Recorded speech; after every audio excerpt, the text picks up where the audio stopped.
Welcome back mga kaaldab. Ito na naman po ang inyong lingkod, si Mr. Destiny. At magbibigay po tayo ng pinakamainit na update po ngayon sa social media. Ito po yung latest post ni Alden Richards na kung saan sabi ko nga po sa inyo, pagdating sa pagbibigay ng update, mga kaganapan, hindi po tayo nagpapahuli. Bagamat maraming mga bali-balita, maraming mga komento na kung saan nga po, sabi ko nga po sa inyo, relax lang, kampante lang, hindi po ba? Ang dami kasi mga sinasabi sila na, naku Mr. Destiny, hindi totoo yung sinasabi mo. Fake news yan, lahat ng balita mo, hindi totoo, di po ba? Ay ngayon, wala na sila masasabi kasi lahat ng ina-update natin, base po mismo sa social media, base po mismo kina Maine Polkerson at Richard Polkerson, di po ba? Tapos siyempre kay Bossing Big Soto. Alam nyo naman po na marami talagang mga komento, masasakit, manghang na ginagawa po nila. Sinasabi ng iba, nako, sino ba yan? Ganto ganyan, puro lang paasa yan. Di po ba? Ngayon sa dami po ng mga update, alam ko mga kaaldab, maraming natutuwa dahil si Alden Richards at si Maine Polkerson naman po talaga ang totoong magkasama na manonood ng concert, di po ba? Although sinasabi ng iba, hindi yan totoo, Mr. Destiny. Lagi kong pinapaliwanag, hindi naman po tayo namimilit, di po ba?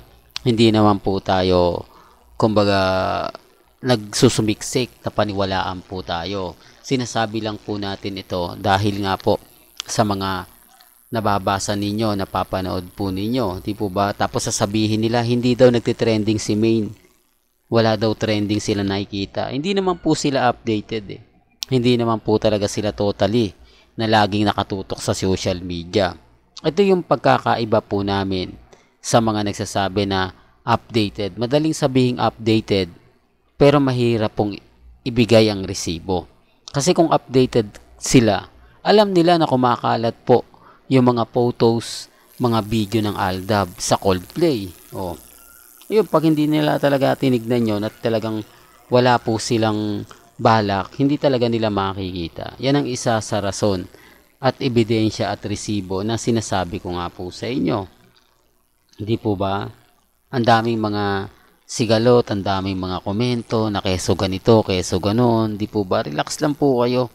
Maging matatag, maging kampante. Sa dami po kasi ng papakita ko, sa dami po ng resibo na ipanonood ko sa inyo, kayo na po bahala magkomento niyan. Kayo na po bahala mag-react kung ano nga po ba talaga yung sasabihin, kung ano nga po talaga yung ipapaliwanag.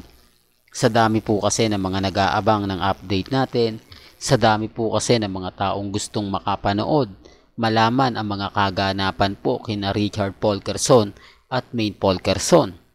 Di po ba? Kaya nga po nagbibigay ako ng throwback para dun sa mga nagtatanong, sa mga hindi po alam kung papaano nagsimula ang Aldab, kung bakit naninindigan kami na mag-asawa sina Maine o kasal na sila Maine Polkerson at Richard Polkerson.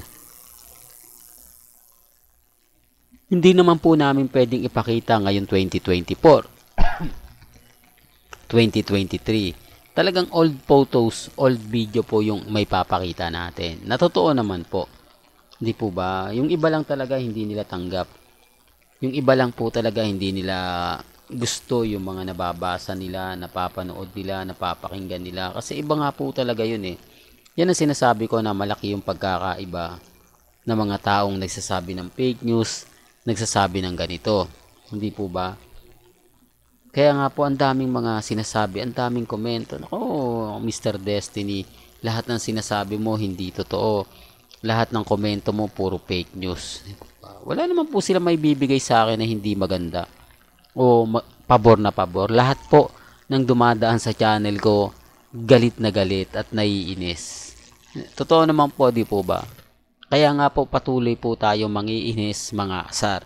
Kahit anong gawin po nilang pagpo-post kay Congressman Arjo, hindi po yan kinakagat ni Maine. Hindi po yan pinapansin.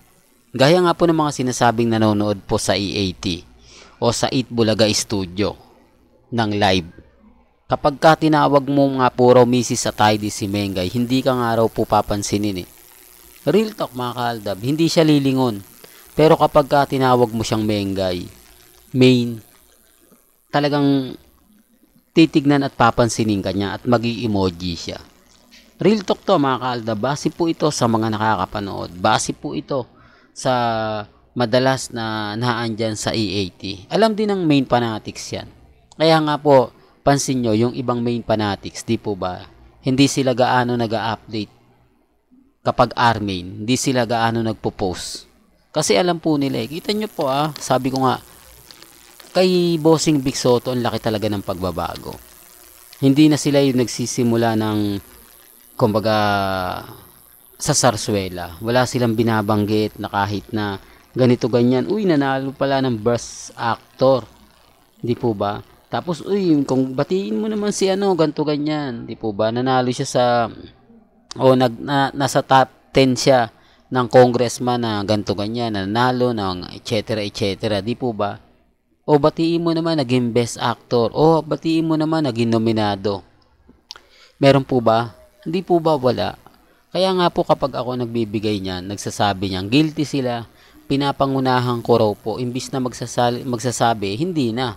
Kasi kahiyaan na raw po kung si Congressman Arjo tamad mag-post, tamad magbigay ng update, tapos sasabihin nila, keso ganito, di po ba? Kahit anong gawin po nila, kung tamad naman po talaga yung isa magbigay ng post, kahit anong pilit nila, kung ayaw naman po ng isa, wala rin naman po silang magagawa Wala naman po silang, kumbaga masasabi na ganito, masasabi ng ganon. Di po ba?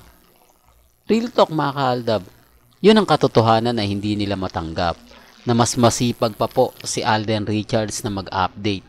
Mas masipag pa po si Alden na mag-post pagdating po sa social media. Kahit sobrang busy niya, kahit napakarami niyang ganap, hindi niya po pwedeng kalimutan o mag-post para po sa mga followers niya, sa mga fans niya, sa mga nagmamahal sa kanya. Di po ba? Well, hanggang dito na lang po ang ating latest updates. Kaya kung gusto nyo pa po ng pinaka-latest at sariwang update, abay tumutok lang po kayo dito po sa channel ni Mr. Destiny para updated po kayo sa mga latest at sa mga bagong video po na ilalabas po natin maya-maya lang. Kaya kung bago ka lang sa channel na to at isa kang true-blooded Aldab Nation na nagmamahal kina Mengay at Isoy, tama po ang channel na pinuntahan mo. Kaya consider na po kitang bagong subscriber. At huwag mong kalimutang i-share ang mga video po natin sa mga mami, sa mga titas, at sa mga senyor. Hanggang sa muli, salamat po sa panonood at pakikinig.